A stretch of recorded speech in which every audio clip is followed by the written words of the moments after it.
নমস্কাৰ মূলধন ব্যয় আৰু ৰাজস্ব ব্যয় এই দুটাৰ পাৰ্থক্যৰ বিষয়ে পৰীক্ষাত আহিয়ে থাকে আজি আমি আলোচনা কৰোঁ মূলধন ব্যয় হৈছে কোনো উৎপাদন প্ৰতিষ্ঠান বা চৰকাৰৰ মূলধনজাত দ্ৰব্যৰ ওপৰত কৰা ব্যয়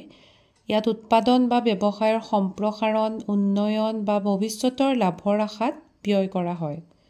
উদাহৰণস্বৰূপে কোনো ব্যৱসায় প্ৰতিষ্ঠানে উৎপাদন বৃদ্ধিৰ বাবে নতুন মেচিন কিনিলে তাক মূলধন ব্যয় বুলি কোৱা হয় সেইদৰে চৰকাৰেও দেশৰ প্ৰতিৰক্ষাৰ বাবে অস্ত্ৰ-শস্ত্ৰ কিনাটো মূলধন ব্যয়ৰ অন্তৰ্ভুক্ত ৰাজস্ব ব্যয় হৈছে ব্যৱসায় প্ৰতিষ্ঠান বা চৰকাৰে কোনো দ্ৰব্যৰ বা সেৱাৰ উৎপাদনত কৰা মুঠ ব্যয় ই হৈছে নিয়মীয়া খৰচ আৰু ই এক হ্ৰস্বকালীন ব্যয় উদাহৰণস্বৰূপে শ্ৰমিকৰ মজুৰি ভাড়া কেঁচা সামগ্ৰীত কৰা ব্যয় ইত্যাদি ইয়াৰ অন্তৰ্ভুক্ত মূলধনী ব্যয় দীৰ্ঘকালীন আৰু ৰাজস্ব ব্যয় হ্ৰস্বকালীন মূলধনী ব্যয় বাধ্যতামূলক নহয় আনহাতে ৰাজস্ব ব্যয় ব্যৱসায় এটা চলাই নিবলৈ বাধ্যতামূলক ধন্যবাদ